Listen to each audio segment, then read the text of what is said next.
Magsipo tayo sandali, no? Muli mga kapatid, magandang umaga po sa inyong lahat. Tulad ng binanggit ko po kanina ay ngayon kapistahan ng pagdadala kay Jesus sa templo. Marami rin pong tawag dito. Ang tawag din sa kapistahang ito ay Candlemas o yung kilala sa tawag nating Candelaria, sapagkat mamaya po ay mayroong pagbabasbas ng mga kandila. At ang tawag din po dito ay Feast of Encounter, pagtatagpo, sapagkat ating narinig sa ating ebanghelyo sa ngayon kung paano nagtagpo sina Maria, Jose, kasama si Jesus, pati si Simeon at saka si Ana. Nagtagpo daw ang luma at ang bagong tipan nung dumating si Jesus bilang katuparan ng pangako. Pero magandang ating pong ituon ang ating pansin sa ating pinagdiriwang sa ngayon at ano ba ang hinihingi niyaan sa atin. Dalawang bagay. Una ay paglilinis. Sapagkat sa ating ebanghelyo, ano ang sinasabi dito? Nung dumating ang araw ng paglilinis sa kanila. Yan po yung unang mahalaga, purification. Kaya po sa ating unang pagbasa, ang sinasabi ni Propeta Malakias ay sa pagdating ng Panginoon sa kanyang templo, sino ba ang makakaharap sa kanya? Sino ang makakatayo sa kanyang harapan? Sapagkat para siyang isang apoy na dadalisayin ang isang bakal. Para siyang apoy, lilinisin ang ginto at ang pilak. Bakit? Sapagkat sa ating unang pagbasa, nakita natin kung paano ang bayan ng Diyos ay nahiwalay sa Diyos.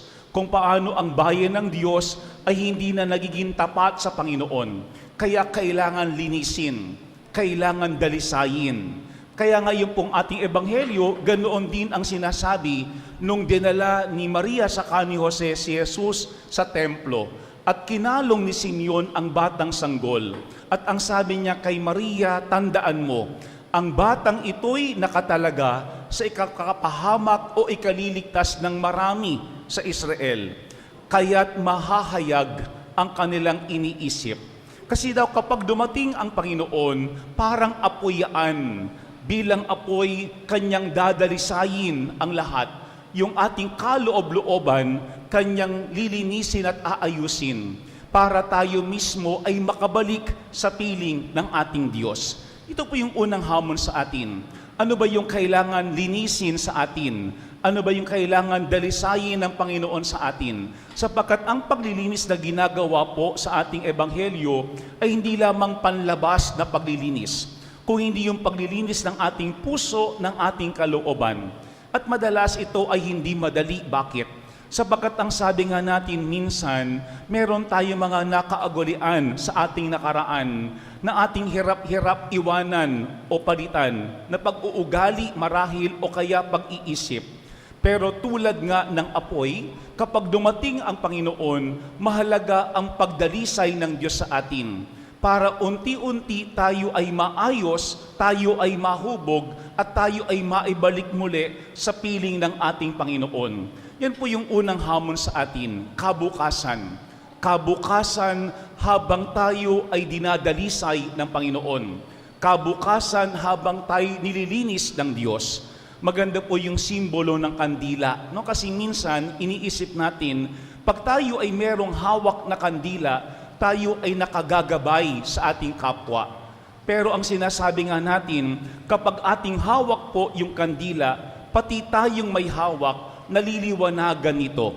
Kaya pati yung mga kasulok-sulukan ng ating buhay ay mauungkat, mahahayag. At sa isang banda, tayo din mismo kailangan magpaakay sa Panginoon. Yan po yung unang paalaala sa atin. Baka ang liwanag ay hindi para lamang gabayan yung ating kapwa. Baka ang liwanag ay para mismo sa atin na mayroong daladalang mga kandila para maayos ang pag-uugali mismo natin. Yan po yung unang mahalaga, paglilinis. Paglilinis hindi ng ibang tao. Paglilinis hindi ng panlabas. Kung hindi paglilinis natin mismo bilang mga anak ng Diyos para yung ating kaloob-looban ay mapadalisay ng Panginoon at tayo ay makabalik mismo sa kanyang piling. Nung isang araw, may isa akong nabasang quotation sa internet. Isang napaka-simple at napaka-ikling panalangin. Ang sabi doon, Lord, purify my heart of anything that is unpleasant to you.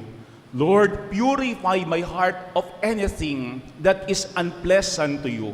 Sana yun ang ating maging panalangin. Panginoon, linisin mo ang aming kaloob-looban sa anumang bagay na hindi kaaya-aya sa iyo. Una, paglilinis. Pero pangalawa, mga kapatid, ang araw na ito, ang paanyaya sa atin ay paghahandog. No? Sapagkat sa ating ikalawang pagbasa, ang sinasabi ng sulat sa mga Hebreo, si Jesus ay ang pinakapunong saserdote. Siya yung pinakapunong pari na siya'y naging kaisa natin sa lahat ng bagay, maliban sa pagkakasala. Kaya nga bilang kaisa natin, siya din ang pwedeng maghandog para sa atin.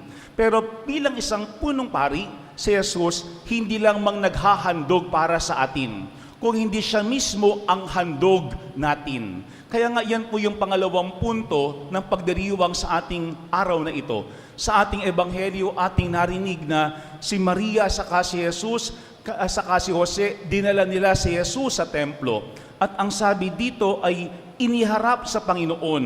Ang bawat panganay na lalaki ay nakatalaga sa Panginoon. At naghandog sila ng 2 bato-bato at kalapati sa Diyos. Maganda po yung simbolong yun, no? Bakit? Kasi ang kanilang inaalay ay hindi lamang 2 kalapati o 2 bato-bato. Ang kanilang inaalay ay mismong si Jesus. Sapagkat sa kultura po ng mga Hudyo, yung panganay mong lalaki, yun ang nakatalaga sa Diyos. Yun ang inaalay mo sa Diyos. Bakit? Kasi yun ang pinakamahalaga sa iyo eh. Kasi yun ang pinakamahal mo. Kasi yun ang biyaya ng Panginoon sa iyo. Pero magandang paalaala yan sa atin. Pangalawa, paghahandog o pag-aalay. Kapag tayo daw ay naghahandog o nag-aalay, hindi natin inaalay yung ayaw natin. Hindi natin inihahandog yung sabi nating walang kwenta. Hindi natin inihahandog yung ating hindi gusto o ayaw nating pakinabangan. Kung hindi sino o ano yung pinakamahalaga sa atin at pinakamamahal natin, yun ang ating iniaalay at inihahandog sa Panginoon na siyang pinagmumula naman ng lahat ng bagay. Alam po nyo, naalala ko, nung kami ay sumirista pa lamang sa San Carlos, kasi po ang dating mga formators dyan ay mga CICM fathers. Ang talagang binibigyan diin sa aming formation ay yung kahalagahan ng misa, ng pagdarasal. Ang sabi ng aming formators ay kailangan ang misa paghandaang maigi. Kailangan ang simbahan maayos tignan at saka malinis. Ang sabi ng aming formator, wag kayong gagamit ng plastic na bulaklak sa altar. Hindi sayang kapag kayo naglalagay ng totoong bulaklak sa altar. Kasi ang inaalayan nyo'y walang iba kung hindi ang Panginoon. Ang sabi sa amin ng aming formator, bago nyo ayusin ang inyong kumbento, ayusin nyo muna yung simbahan. Unahin nyo muna mismo yung tahanan ng Panginoon. At ang sabi sa amin ng aming formator, bago kayo bumili ng mga magagandang damit, ang inyong munang tutukan ay magandang gamit ng simbahan.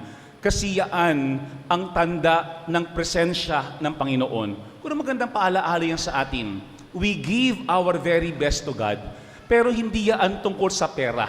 Kasi minsan, pwedeng tayo ay nagbibigay ng salati, pero baka wala naman tayong oras. Baka ating din namang ibinibigay yung ating buong-buong talento, yung ating buong-buong lakas sa Panginoon. Yan ang pangalawang punto ng pagdiriwang natin ngayong araw na ito, paghahandog. Paano ba tayo maghandog sa Panginoon? Kung maliwanag sa atin na ang lahat ay galing sa Diyos, lahat din ibigay natin para sa Diyos. Lahat din gawin natin para sa Diyos. Lahat din ialay natin para sa Diyos. Mga kapatid, hindi pwedeng sa Diyos tira-tira lamang.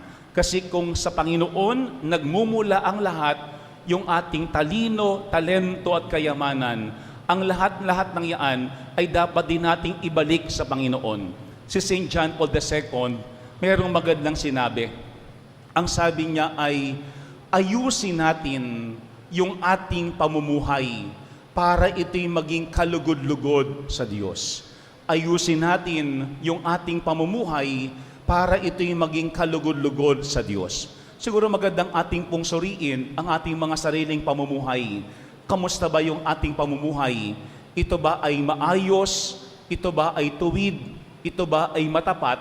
Para ito din ay ating maialay bilang kalugod-lugod na handog sa Panginoon. Maraming tawag po sa araw na ito, pero dalawang bagay ang hamon sa atin. Una, paglilinis.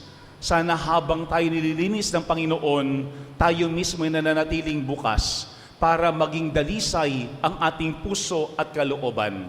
Pangalawa, paghahandog.